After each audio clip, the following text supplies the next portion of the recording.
Hello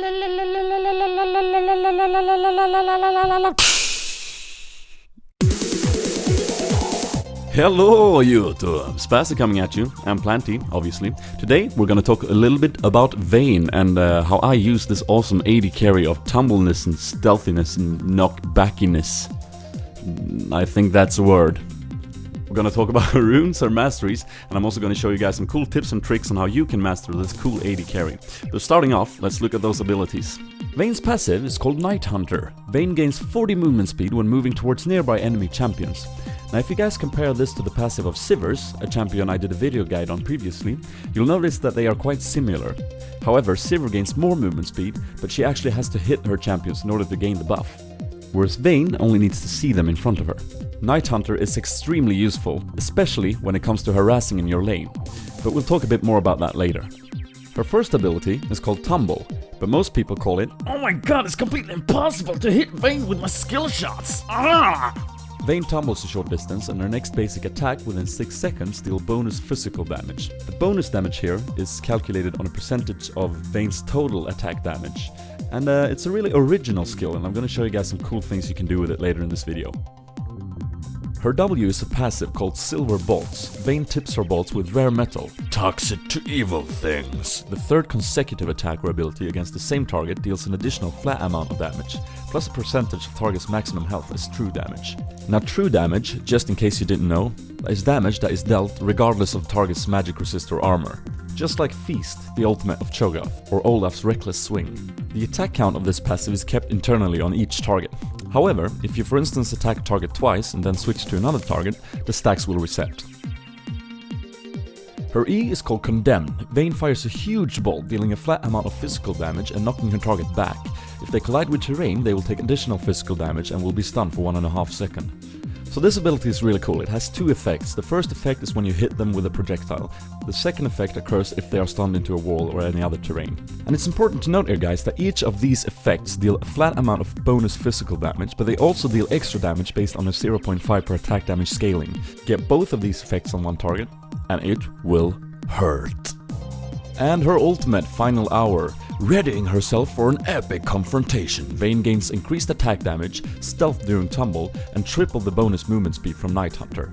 Use this for engagements, use this for getting away, use this to just be a big annoyance to the other team going stealth mid-combat like a freaking Akali on drugs. Oh yeah.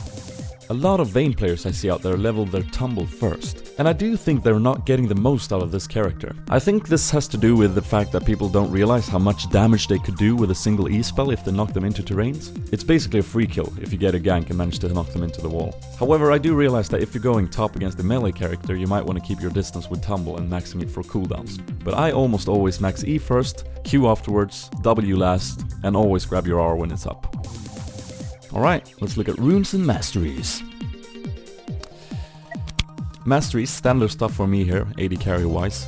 I go 24 offense, grabbing Havoc and Executioners and every single physical improvement you can get. I grab a couple of defenses because I don't really feel that I need the mana regain for the utility tree. And I grab improved Flash and Exhaust if I click that, or improved Cleanse if that's what I want to go with. For runes. If you've seen my previous video, you probably recognize this rune page by now. Physical damage flat quintessences, armor penetration marks, attack speed seals and glyphs. This setup is if I go bot with a support. However, some AD carries in this game can handle top and mid easily, and if that's the case I usually go with this rune page. Now here I've only switched out the attack speed for armor flat and magic resist flat.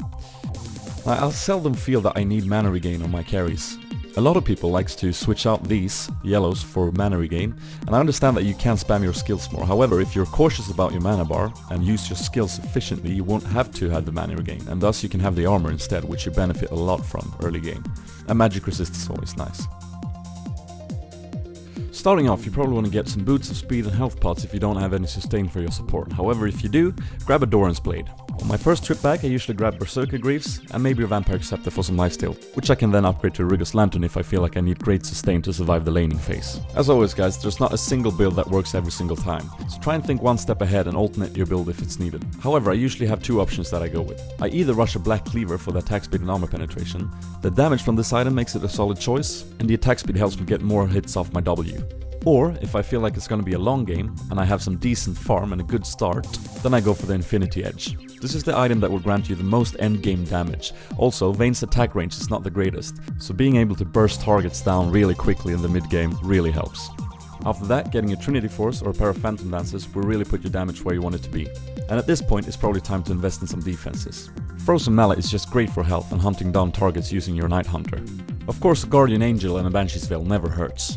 Or if you're having a really big problem with the other team's anti-AD carries and your tank hasn't gotten it yet, Frozen Heart is your friend. However, when you come this far into the endgame, most players settle into somewhat of an assassin role, and at that point you might want to enhance your damage even further with a Last Whisper. Or why not another pair of Phantom Dancers for the extra movement, attack speed and critical chance. Top it all off by chugging a couple of elixirs and enjoy the damage. Vayne's Q, Tumble, combined with her passive Night Hunter makes it extremely hard to run from her in lane at early levels. If you plan on chasing a champion who's running away, hit your Tumble as soon as it's off cooldown, but preferably right after an auto attack since it resets your attack timer. Some players even fool themselves to believe that they're safe underneath the turret. While Tumble is a great chasing tool, it also has many defensive uses as well. Here we dive Jax and I take turret aggro. I immediately tumble out of range and go back in to do some damage and we pick up the kill.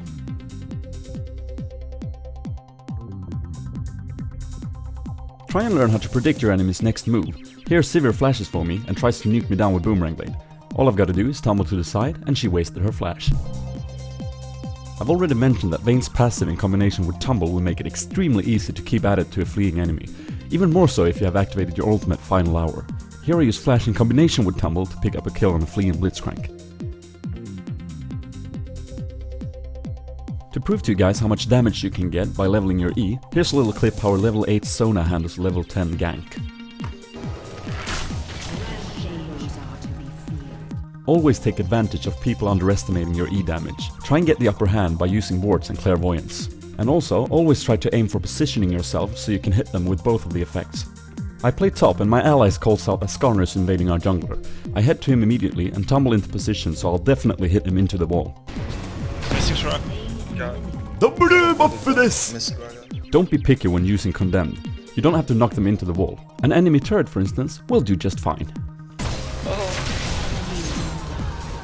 If you level Condemn instead of Tumble as Vayne, you need to focus on getting a clean hit into an obstacle. Succeed with this, and victory shall be yours. In this clip, Ezreal's Mystic Shots and Gangplank's ultimate gets us extremely low, and I'm forced to flash away.